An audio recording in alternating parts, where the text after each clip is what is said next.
The application reached the executive floor by mistake. Most resumes for night security guards never did. Yet the moment the chief executive officer glanced at one name, she stopped walking, looked at it again and quietly asked, "Who brought me this?" Have you ever felt that people judged your entire life by the job you were doing today, without ever wondering what you had survived to get there? If this story speaks to you, stay with me until the end. And if someone in your life has ever started over from the bottom, I hope you will think of them too. At 6:40 on a gray Monday morning, the lobby of Halcyon Dynamics looked exactly the way successful companies wanted to be remembered. Marble floors reflected warm light from enormous glass windows. Fresh flowers stood beside the reception desk. Employees carrying coffee cups crossed the polished floor with quiet confidence, their security badges opening sleek glass doors without hesitation. Near the back of the lobby, where visitors waited for interviews, sat a man almost nobody noticed. Daniel Harper kept both hands resting on a neatly organized folder that contained his application, references, and certifications. His jacket had been carefully brushed before he left home, though the fabric had begun showing its age around the cuffs. His boots were polished. His shirt was plain but perfectly pressed. Nothing about him demanded attention, and perhaps that was exactly why people kept looking past him. At 39, Daniel had learned that becoming invisible sometimes hurt less than trying to explain yourself. He glanced at the old wristwatch his daughter had given him on Father's Day. The inexpensive plastic band had already faded, but he wore it every day. It reminded him why he accepted night shifts whenever he could. Nights meant he could still make breakfast, walk 8-year-old Emma to school, and be waiting outside when classes ended. That mattered more than titles. Across the lobby, 2 younger applicants quietly compared notes about previous security jobs. One wore an expensive suit despite applying for an overnight position. Another joked that the interview would probably last only 5 minutes because companies never cared who watched empty buildings after dark. Daniel smiled politely when one of them nodded in his direction, but he stayed silent. Silence had become one of his habits. Not because he lacked confidence, but because experience had taught him that people often revealed themselves if you gave them enough room to speak first. The receptionist finally called his name with professional courtesy. "Mr. Harper?" He stood immediately, thanked her, and followed the human resources coordinator through a hallway lined with framed photographs celebrating company milestones. Every photograph featured executives shaking hands, groundbreaking ceremonies, charity events, or magazine covers. None showed the maintenance workers, janitors, cafeteria staff, or overnight security officers who quietly kept those buildings running while everyone else slept. Daniel noticed the absence, though he never mentioned it. Small details always told him more than speeches did. The interview itself was simple.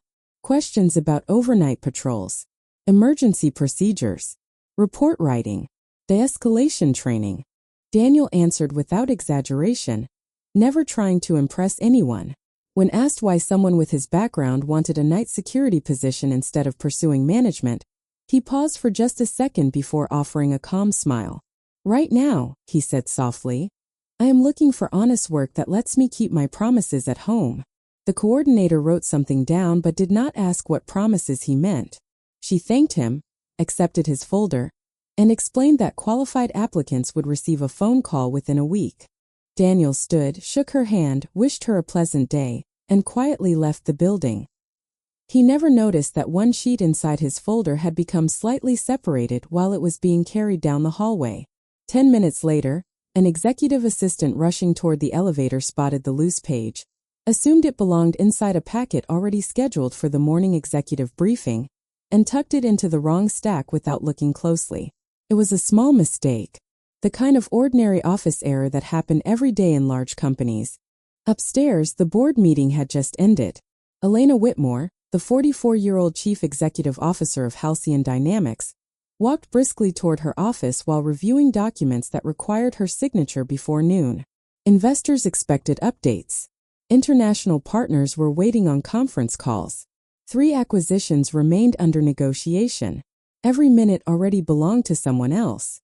Her assistant slipped another folder onto the growing stack. "One more file accidentally made its way into your briefing papers," she apologized. Elena almost handed it back without opening it. Then her eyes landed on a single line near the top of the application. Applicant name: Daniel Harper. She stopped walking so suddenly that two executives behind her nearly collided with each other. For several long seconds, the hallway remained completely silent. She read the name once, then again. The color slowly disappeared from her face. Without taking her eyes off the page, she asked in a voice barely louder than a whisper, "Who brought me this application?" No one around her understood why a routine night security application had suddenly become the most important document in the building. Daniel Harper stepped out of halcyon dynamics with the same quiet pace he had used when he entered. He did not check his phone immediately to see whether anyone had called. He had learned long ago that hope was easier to carry when it was not measured every 5 minutes. Instead, he adjusted the worn strap of his canvas backpack, nodded politely to the security officer holding the front door open, and walked toward the bus stop across the street. The officer gave him a small smile in return. Somehow Daniel always remembered people's names after hearing them only once, and before leaving, he had thanked the man by name instead of simply saying goodbye. Little things mattered to him because, in his experience, most people spent their lives feeling unseen. The bus arrived almost empty. Daniel chose a seat near the back, not because he wanted privacy, but because it allowed older passengers and parents with strollers to sit closer to the entrance. When an elderly woman boarded 3 stops later carrying 2 heavy grocery bags, he stood without hesitation and offered his seat. She thanked him twice. He answered with the same gentle phrase he always used, "I was getting off soon anyway." It was not entirely true. His stop was still another 15 minutes away, but he had never believed kindness needed recognition to be worthwhile. His apartment building stood on a quiet street where children still rode bicycles after school and neighbors waved from porches without expecting long conversations. The paint on the brick walls had faded with time, yet flower boxes beneath several windows showed that the people living there still cared about making the place feel like home. Daniel unlocked apartment 3B and was immediately greeted by the sound of laughter. "Daddy!" Emma rushed across the living room wearing mismatched socks and a faded blue backpack she refused to replace because her mother had picked it out years earlier. She wrapped both arms around his waist before he could even close the door. Daniel smiled in a way almost nobody outside that apartment ever saw. It softened every line on his face. "How was science today?" he asked while helping her untangle one shoelace that had somehow tied itself into a knot. Emma launched into an enthusiastic explanation about building paper bridges strong enough to hold coins. She talked with both hands, often forgetting where her sentences began before arriving happily at the ending anyway. Daniel listened as though every word deserved his complete attention. He never interrupted. Even when dinner still needed cooking or laundry waited in overflowing baskets, Emma always came first. Their kitchen was small enough that the refrigerator door nearly touched the opposite counter when opened. While tomato soup simmered quietly on the stove, Emma completed homework at the table, occasionally looking up to ask questions about fractions or spelling words. Daniel answered patiently between stirring the soup and slicing apples into perfect little wedges, because Emma insisted they somehow tasted sweeter that way. A faded calendar hung beside the refrigerator. Most families use calendars to remember vacations or birthdays. Daniel's held reminders like library day, dentist appointments, parent-teacher conferences, utility bills, and one small note written in Emma's careful handwriting. "Dad's interview today." Beside it she had drawn a tiny gold star. Daniel noticed it while reaching for 2 bowls. He paused for only a second before smiling quietly to himself. "I knew you would do great," Emma said with absolute certainty, as if the outcome had never been in doubt.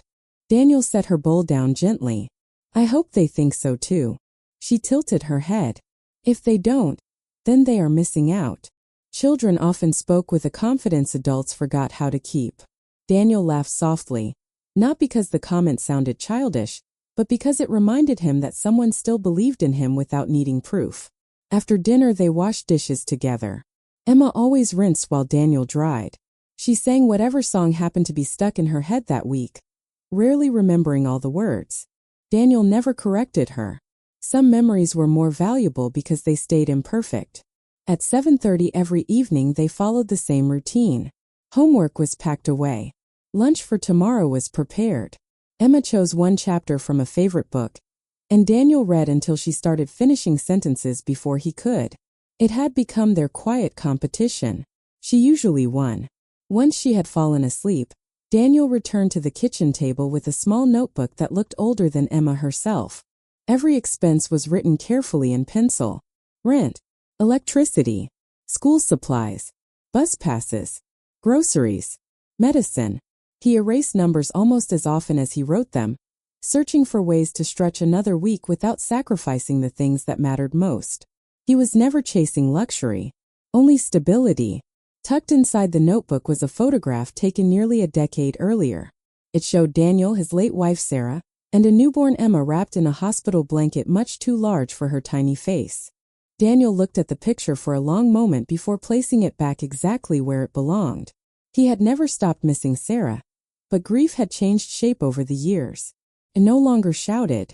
It simply sat beside him during quiet evenings, like an old friend neither welcome nor unwelcome.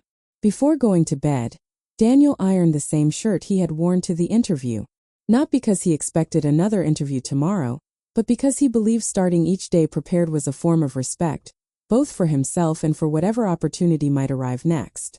As he hung the shirt neatly on the closet door, his phone vibrated once on the kitchen counter. It was not a job offer. It was a short message from the staffing agency that had arranged the interview. Please keep your schedule open this week. Halcyon Dynamics may request an additional meeting. Daniel read the message twice. It contained no explanation, no congratulations, and no promises. Still, somewhere 30 floors above the quiet apartment where Emma slept peacefully, another conversation about his application had already begun, and neither father nor daughter could imagine that the hardest part of his new beginning was only just about to arrive. Elena Whitmore had spent 20 years building a reputation for making decisions that others hesitated to make. By 44, she had transformed Halcyon Dynamics from a respected regional technology firm into one of the country's fastest-growing infrastructure companies, employing thousands of people whose names she would never have the chance to learn. Business magazines described her as fearless. Investors praised her discipline. Competitors called her relentless. None of those descriptions were entirely wrong, but none of them explained the woman who quietly unlocked her office every morning before sunrise, watered the small peace lily beside her window herself, and read one handwritten letter from an employee before opening her first financial report. It was a promise she had made after becoming chief executive officer. Numbers told her how the company was performing. People reminded her why it existed. Her executive suite overlooked the city skyline, but Elena rarely stood at the windows for long. She believed views could become distractions. Instead, she preferred a simple wooden desk that had belonged to her father, the company's founder.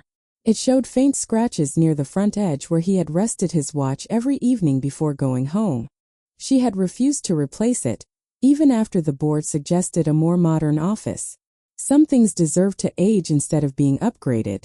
Your 9 o'clock has arrived, her assistant Melissa said gently as she stepped inside. Elena looked up from the application that still rested on the corner of her desk. Daniel Harper. She had read the name at least 15 times since leaving the hallway. It should have meant nothing. Yet every time her eyes found those 2 words, an old memory stirred just beyond reach, like hearing a familiar melody without remembering the lyrics. Reschedule them for 15 minutes, Elena replied. Melissa blinked. Elena almost never delayed meetings. Everything all right? I am not sure yet.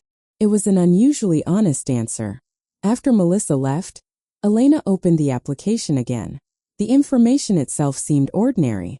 Previous security experience, professional certifications, stable employment history interrupted by several years that were explained only briefly. Current address. Emergency contact listed as Emma Harper.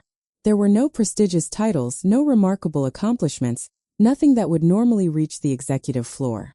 Yet something continued pulling her attention back to the name. Daniel Harper. She opened an internal employee archive dating back more than 20 years. Hundreds of Harpers appeared. Engineers, analysts, contractors, vendors. None matched the age or background of the man who had quietly applied for a night security position that morning. Elena leaned back in her chair, Disappointed by how little she had found and slightly irritated with herself for losing nearly half an hour to what might simply be coincidence, she closed the archive. Work demanded her attention elsewhere. At 10 o'clock, the executive leadership team gathered inside the conference room overlooking the river. Quarterly projections filled the screens. Charts climbed and fell. Market forecasts were debated with calm precision. Around the polished table sat people who had spent decades earning their places there. Marcus Holloway, the chief financial officer, viewed every decision through measurable outcomes. Grace Liu, head of operations, believed efficiency solved almost every problem. Nathan Briggs, director of corporate security, approached risk with military discipline and rarely trusted instinct over documented procedure. Elena valued each of them precisely because they challenged her thinking. During a discussion about expanding overnight security across several campuses, Nathan opened a staffing report. Human Resources is recommending 12 new night officers before the next quarter, he explained. Background checks are still being processed. Elena glanced at the report without particular interest until one familiar name appeared again. Daniel Harper. This applicant, she interrupted. Nathan looked down. Strong credentials. Quiet employment record. No concerns from screening so far. Would you hire him? Nathan shrugged slightly. Based on the file alone? Probably. Reliable. Experienced. Nothing extraordinary. Nothing extraordinary. The phrase lingered in Elena's thoughts longer than the meeting itself. She realized that was exactly how extraordinary people often appeared before anyone truly knew them. Her father used to repeat that lesson whenever promotions were discussed. Never confuse visibility with value, he would tell her. Some of the strongest people in a company are the ones nobody notices until they are gone. She had not thought about those words in years. After the meeting ended, Elena remained seated while the others gathered their tablets. Nathan paused beside the door. Something bothering you? He asked. The Harper application. Nathan smiled politely. You think Human Resources missed something? Elena hesitated. I think I might have. Nathan accepted the answer without pressing further. Experience had taught him that Elena rarely voiced unfinished thoughts. Later that afternoon, Melissa entered carrying several archived storage boxes requested from the company's records department. Dust clung to the cardboard edges, evidence that nobody had opened them for many years. These came from the founder's files, Melissa explained. The archivist said they have not been touched since your father's office was cleared. Elena thanked her and waited until the door closed. She was not searching for financial statements or contracts.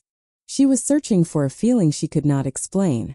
One by one, she opened old folders filled with employee recognition letters, newspaper clippings, photographs from charity events, and faded notebooks written in her father's careful handwriting. Hours passed unnoticed. Outside her office, employees gradually headed home while evening crews quietly replaced the daytime rhythm of the building. Just before sunset, a single photograph slipped from between two folders and landed face up across the desk. It showed a company volunteer event from nearly 20 years earlier. Dozens of smiling faces stood together outside a neighborhood community center. Elena recognized her younger self immediately. Beside her stood her father. Several employees surrounded them. Toward the back of the group, almost hidden by taller adults, was a teenage boy wearing a volunteer badge. His face was partially turned away from the camera, making identification nearly impossible. But written neatly beneath the photograph in her father's handwriting were 4 simple words. Daniel Harper. Never forget. Elena stared at the note for a long silent moment. Then, instead of calling Human Resources as she first intended, she reached for the internal phone and dialed corporate security. Nathan, she said calmly when he answered. Before anyone makes a hiring decision on Mr. Harper, I would like him invited back tomorrow. Personally. And I do not want him told why. Daniel barely slept that night. It was not because he expected good news, but because unexpected phone calls often carried responsibilities instead of opportunities. At 6 the next morning, before the alarm on his old phone had a chance to ring, he was already standing in the kitchen making pancakes shaped as uneven circles that always made Emma laugh. She insisted the crooked ones tasted better. You have another interview today? She asked while pouring orange juice into 2 mismatched glasses. Daniel nodded. Maybe. They only said they wanted to see me again. Emma smiled without looking up from buttering her pancake. That means somebody noticed something good. Daniel wished life always worked with the simple logic of an 8-year-old. Before leaving, he straightened the backpack resting on her shoulders and gently tucked one loose strand of hair behind her ear. The same quiet gesture Sarah used to make before school every morning. It had become part of their routine without either of them ever mentioning why. Remember, Emma said as he opened the apartment door, if someone is having a bad day, maybe they just need one person to be kind first. Daniel chuckled softly. Where did you learn that? She pointed at him as though the answer were obvious. The staffing agency had scheduled his meeting for 9:30, leaving him enough time to walk the 3 blocks to Emma's elementary school before catching the bus downtown. As he approached the school crossing, he noticed an elderly crossing guard struggling to lift one of the portable traffic signs that had tipped over during the night. Without saying a word, Daniel set down his backpack, secured the sign, and tightened the loose bolt holding its metal frame together. The crossing guard thanked him, embarrassed that she had been wrestling with it alone. Looks like you've done this before, she said. Daniel smiled politely, just enough times to know which wrench would have helped. He continued toward the bus stop, arriving only seconds before the bus doors closed.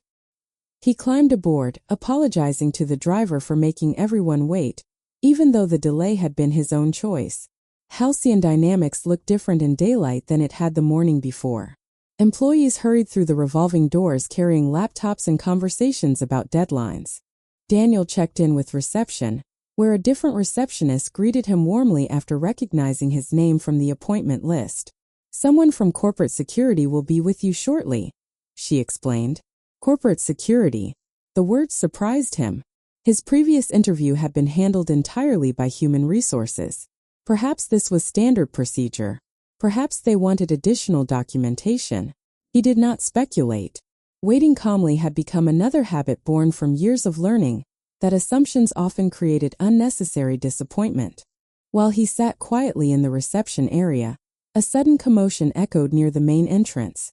A delivery driver pushing a heavily loaded cart had clipped the edge of a decorative planter. The impact itself was small, but one of the large ceramic pots cracked apart, sending soil and water across the polished marble floor. At almost the same moment, an elderly visitor entering the lobby lost her footing on the spreading water. Several employees instinctively stepped backward to avoid slipping themselves. Others looked toward the front desk, expecting building staff to respond. Daniel was the only visitor who moved immediately. He reached the woman before she hit the floor, supporting her gently beneath her arms without pulling too hard or startling her. Take your time, he said calmly. You are all right.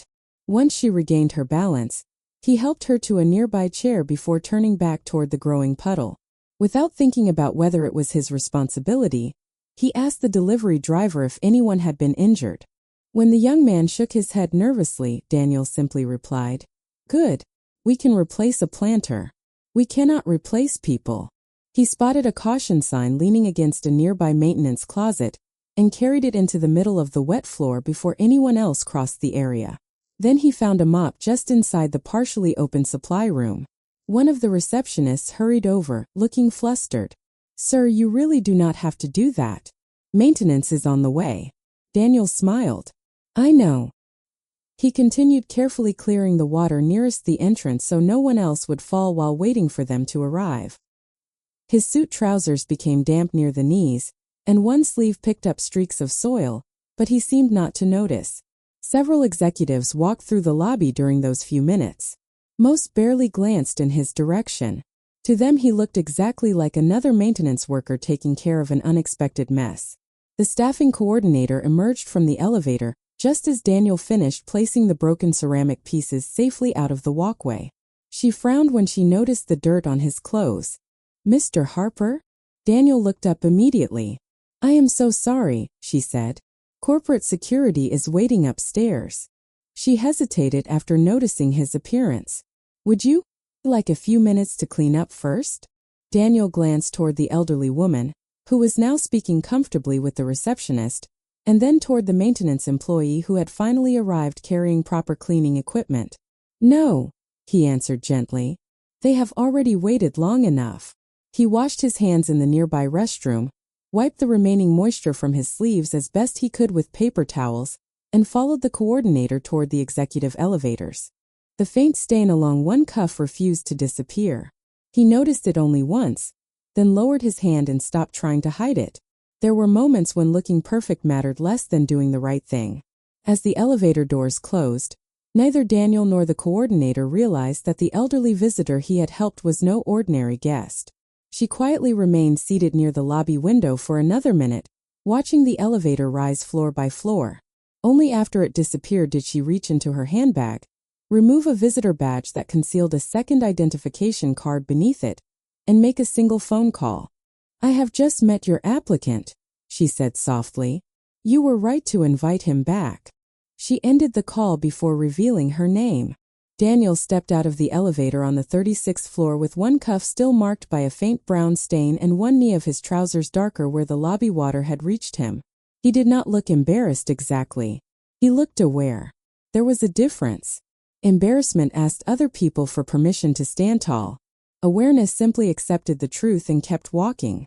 The staffing coordinator led him through a glass corridor where people wore tailored jackets, polished shoes, and expressions trained to hide surprise.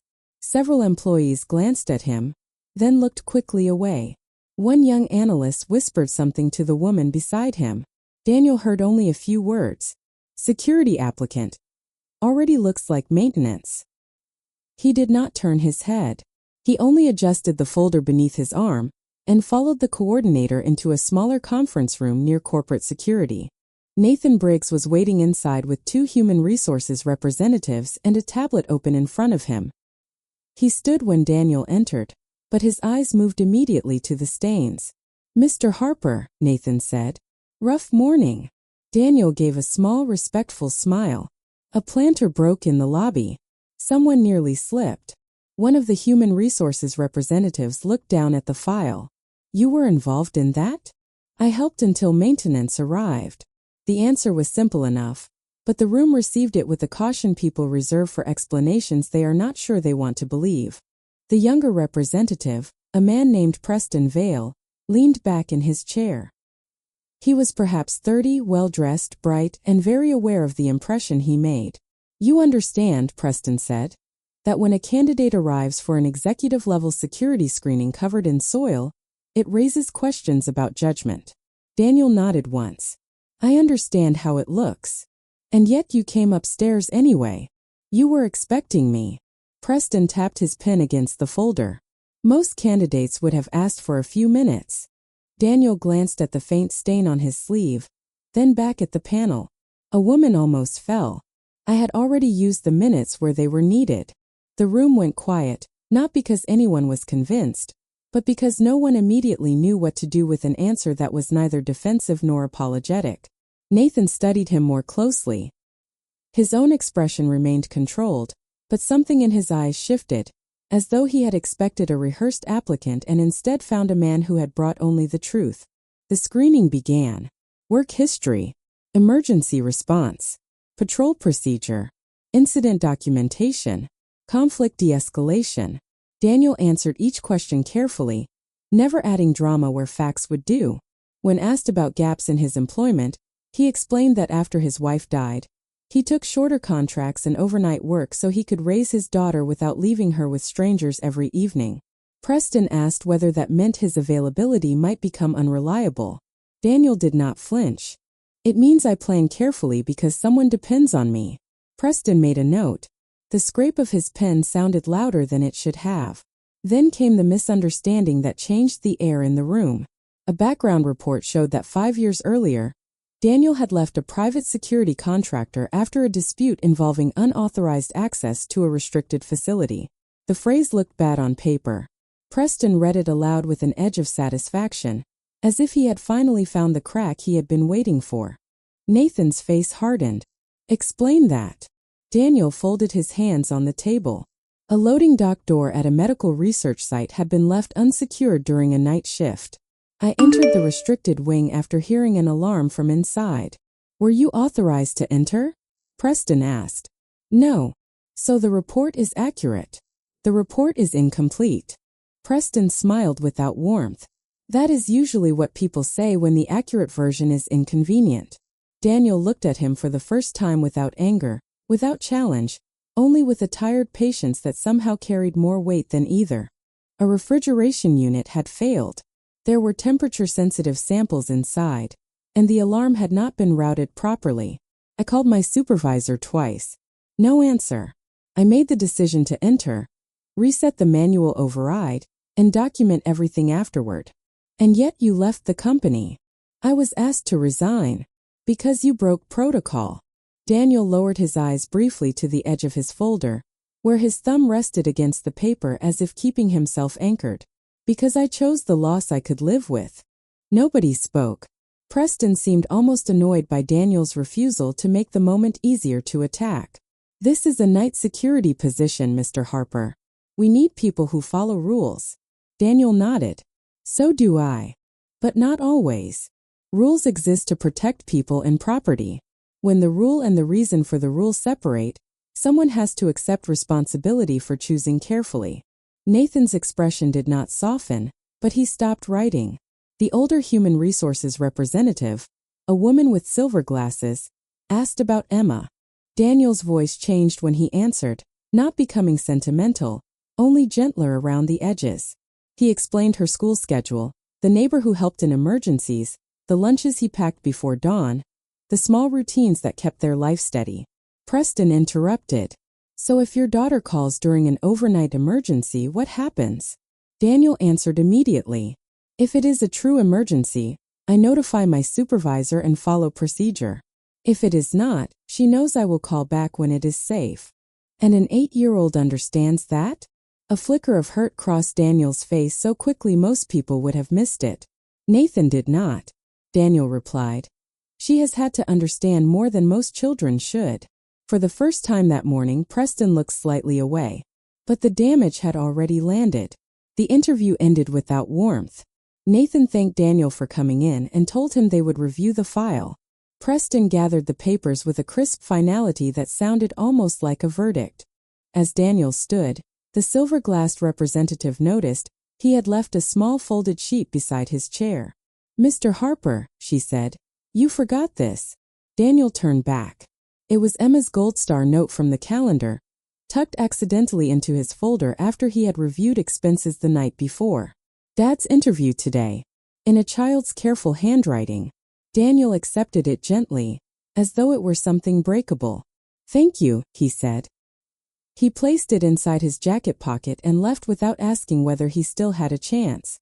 Downstairs, by the lobby window, the elderly woman from the morning watched him exit the building alone. Only after the doors closed behind him did she open her phone and enlarge the photograph she had taken of the old visitor badge in her handbag. Beneath her own name was another name printed from 20 years earlier, attached to the community center photograph in Elena's archive. Daniel Harper.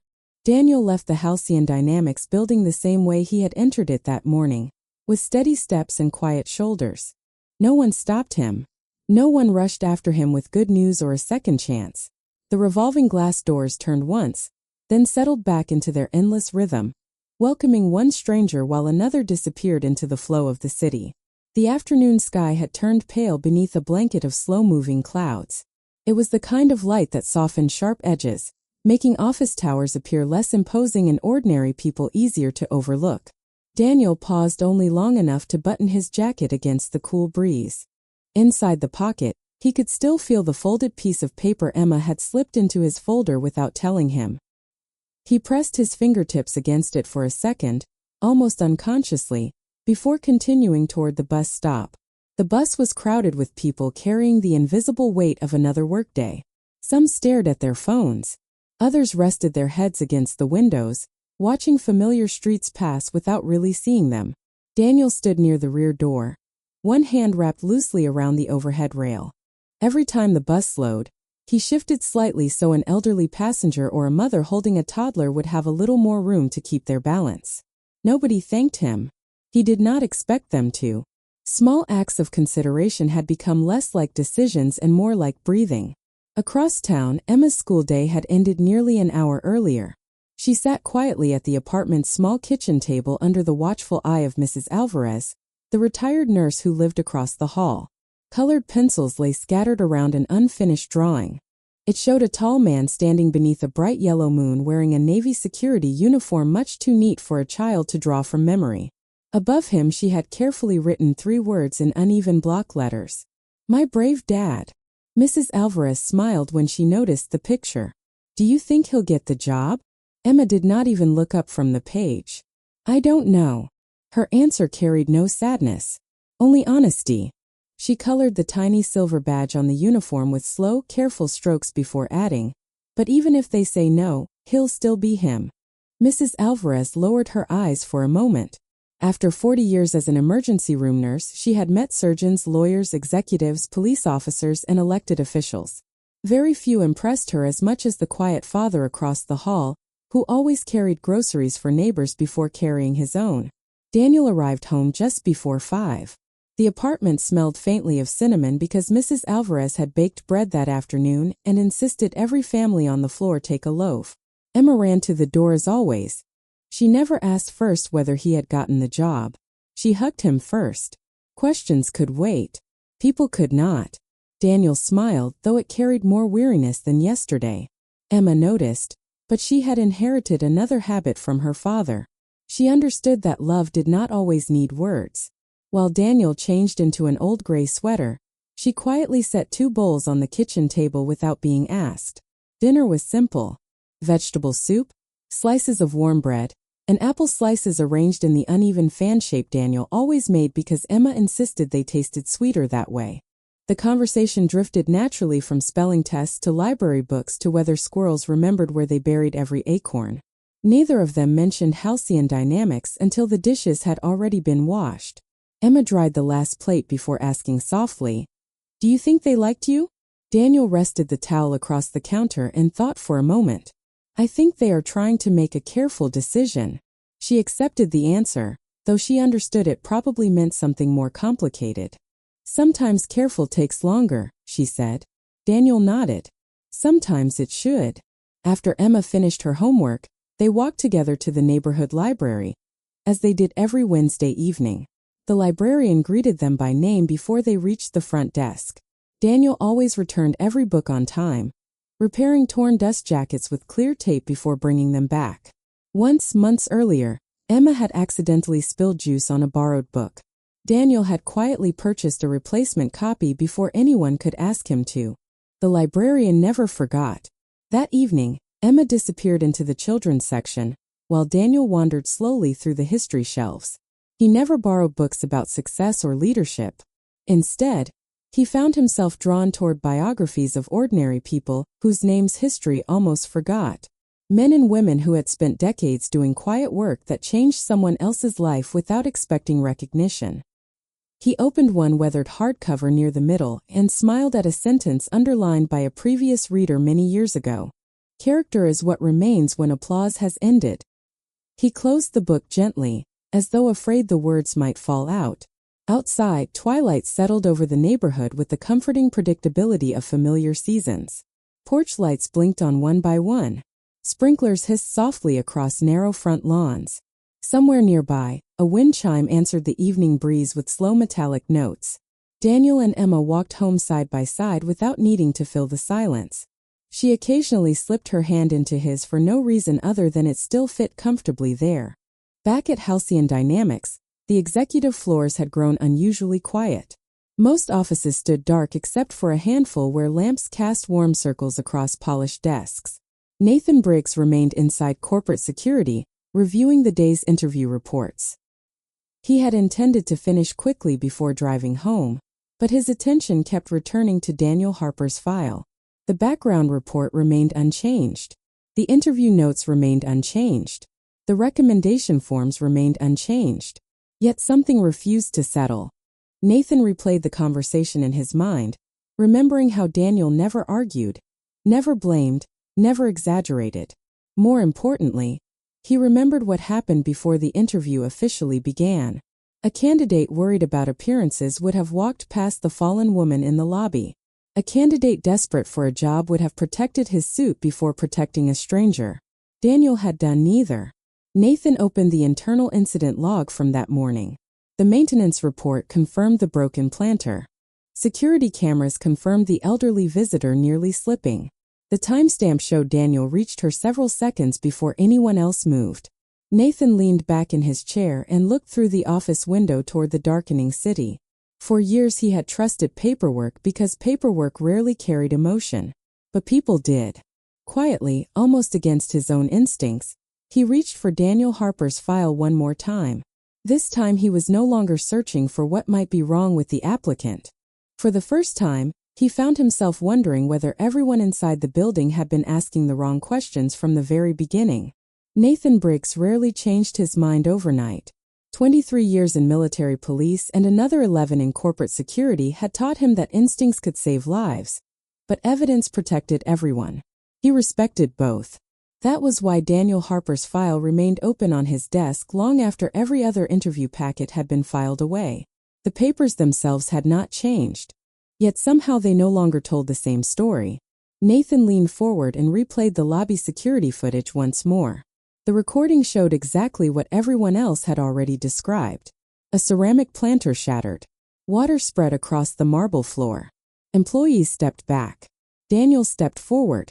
What caught Nathan's attention this time was not what Daniel did.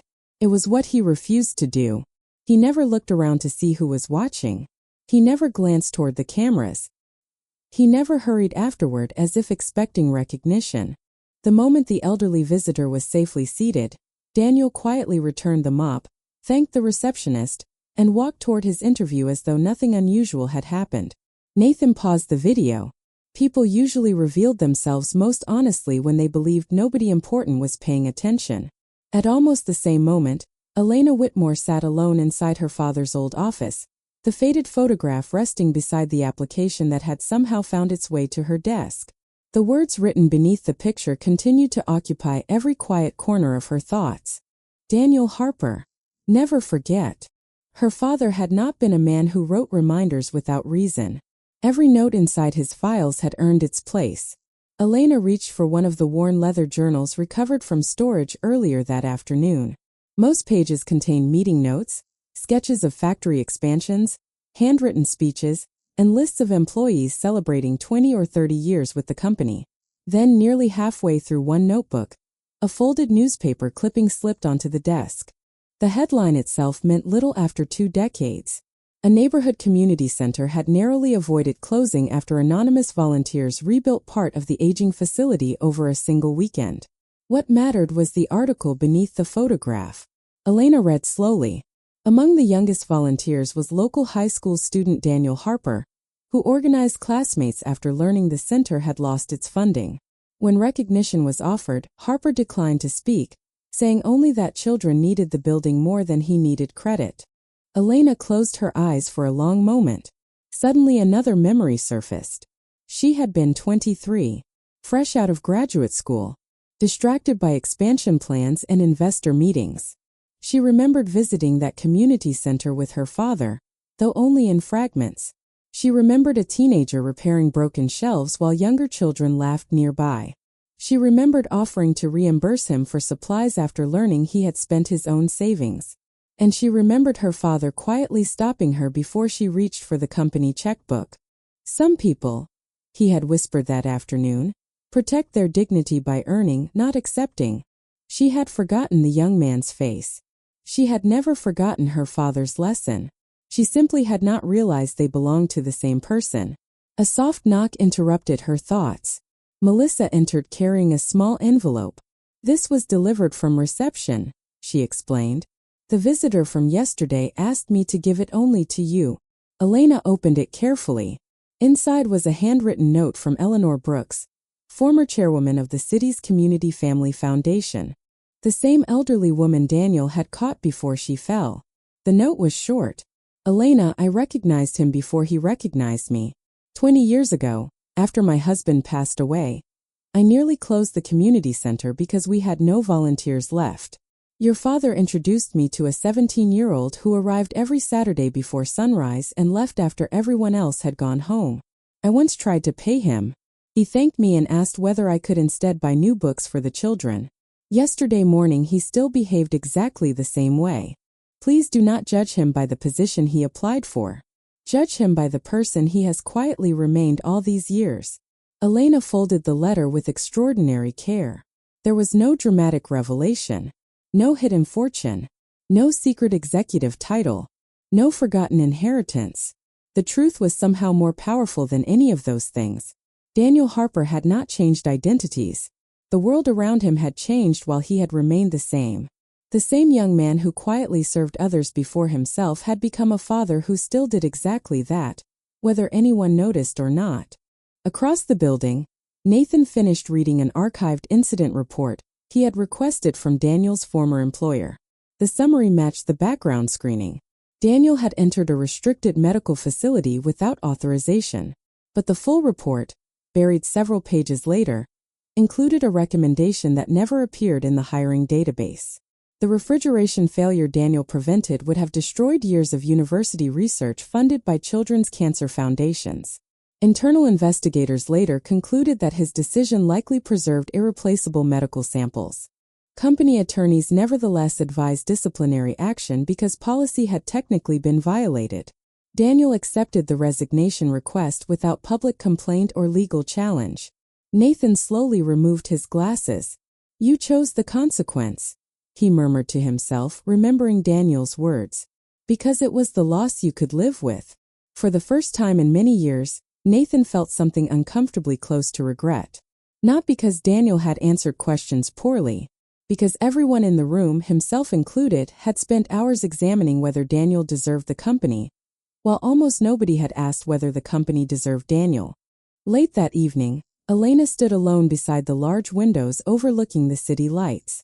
Thousands of people crossed streets below, each carrying stories invisible to everyone else. Her father had once told her that the most expensive mistake a leader could make was confusing credentials with character. She finally understood why he had written 4 simple words beneath that old photograph. She picked up the phone and called Nathan directly. "Cancel the standard hiring process," she said calmly. Nathan hesitated. "Are you offering him the position?" Elena looked once more at Daniel's application before answering. "No." She paused just long enough for Nathan to realize something entirely unexpected was coming. "Tomorrow morning I want every executive vice president, every department director, and every hiring manager in the main boardroom." Nathan frowned. "For a night security applicant?" Elena's voice remained steady.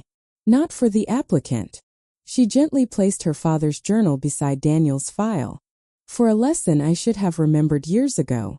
And I want Mr. Harper invited back as my personal guest." Daniel arrived at Halcyon Dynamics just before 8 the next morning, wearing the same neatly pressed shirt he had ironed the night before and carrying the same well-organized folder beneath his arm. He assumed someone wanted one final interview before making a hiring decision. Nothing more.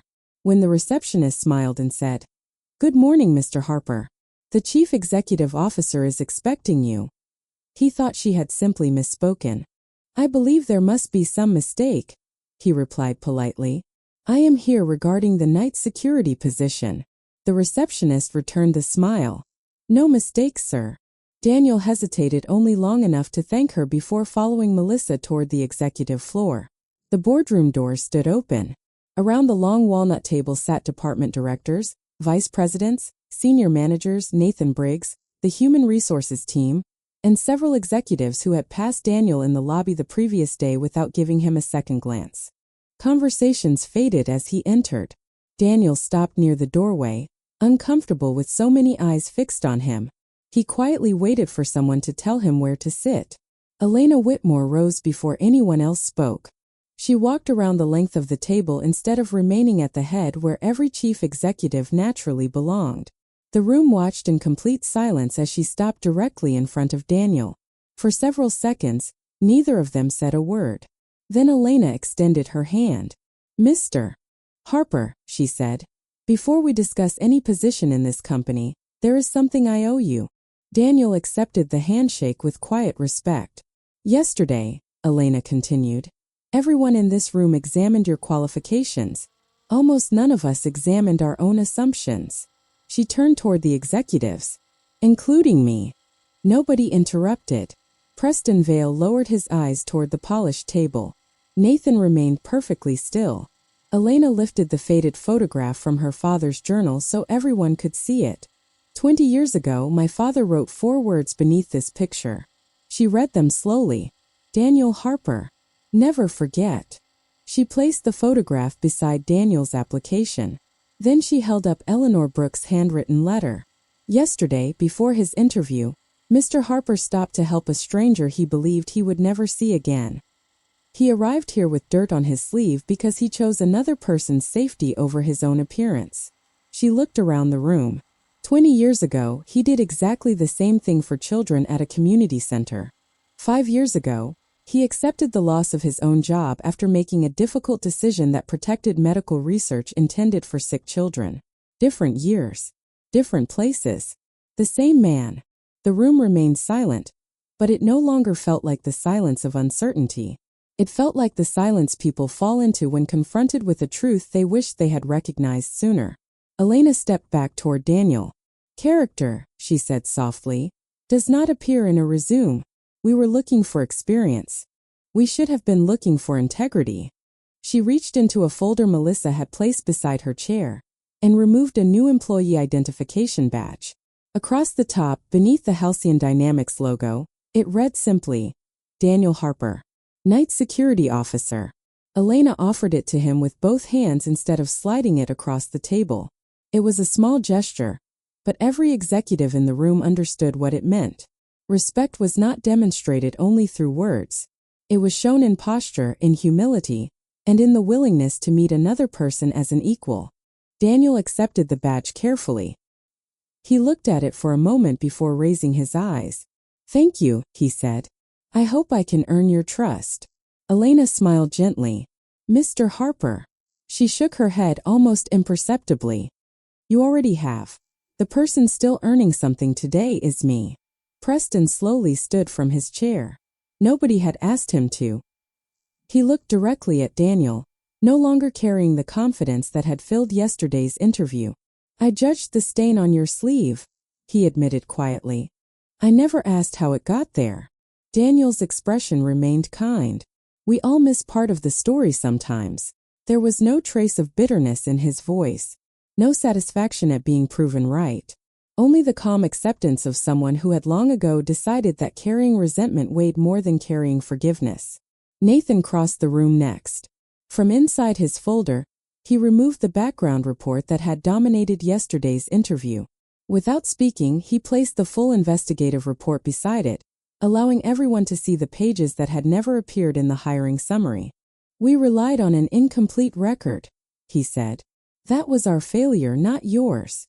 Daniel glanced at the documents but made no attempt to defend himself further. He no longer needed to. The truth had spoken without requiring him to argue for it. Elena then walked to the front of the room where her father's old wooden desk had been temporarily brought in for the meeting.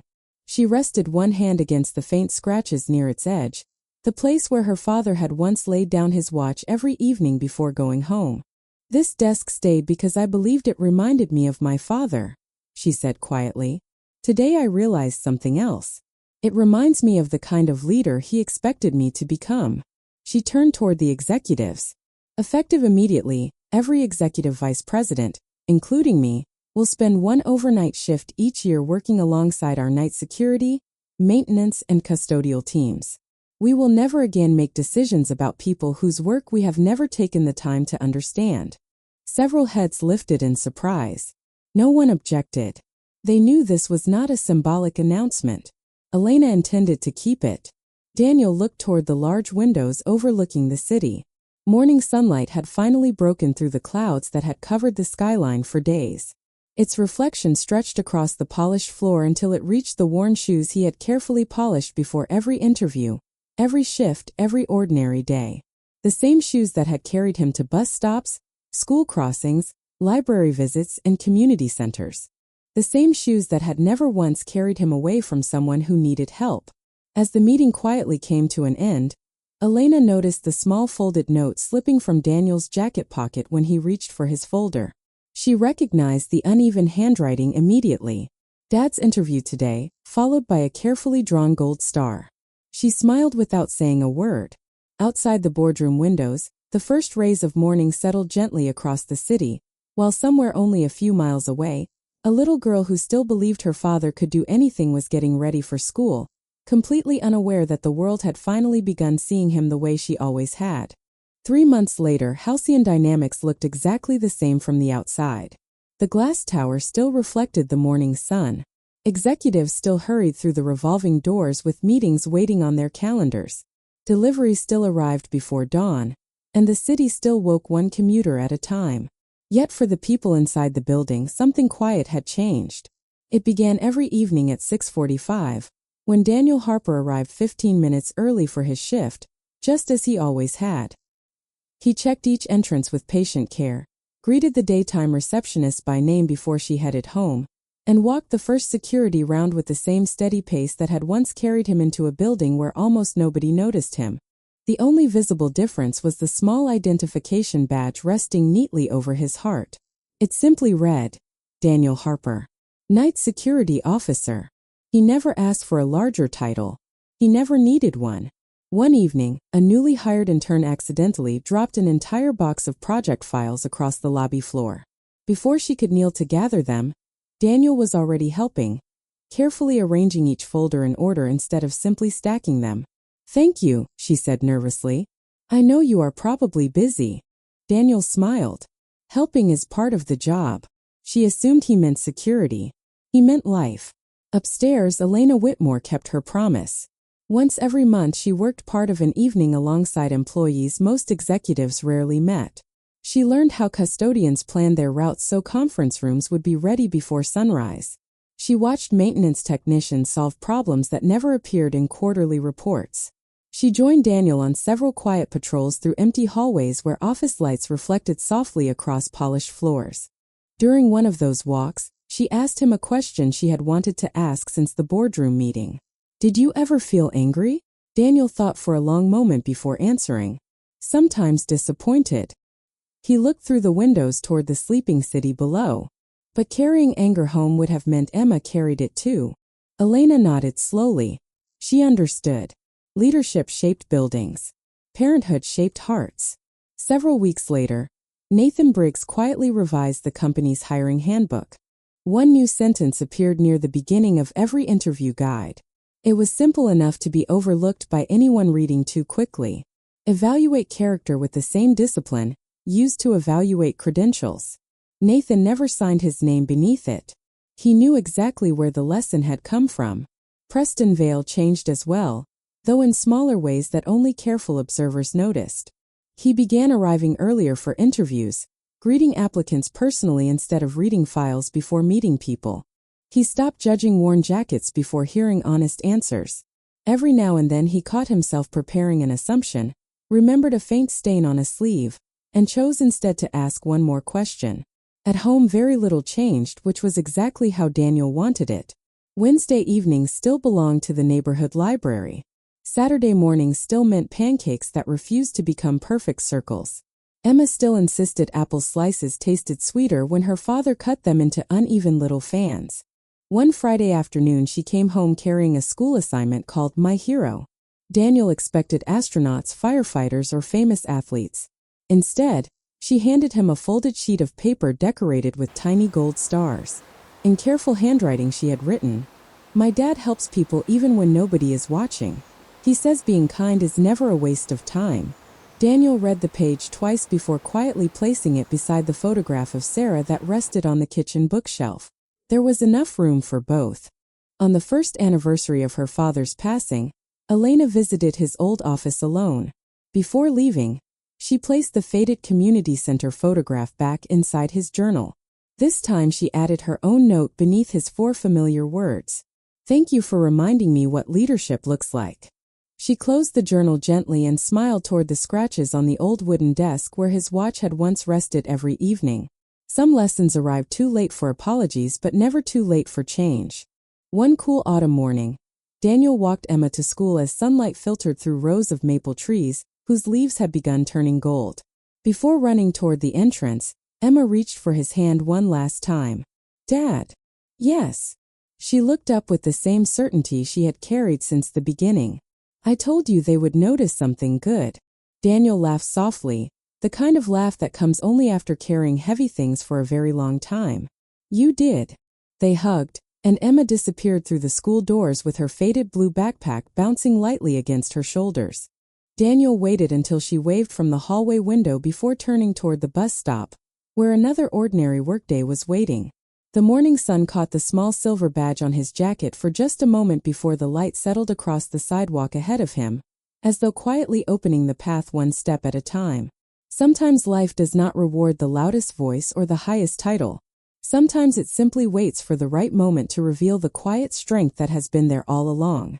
And if this story reminded you of someone who chose kindness over recognition, perhaps the greatest way to honor them is simply to remember that we never truly know the weight another person has carried just by looking at the name on their badge.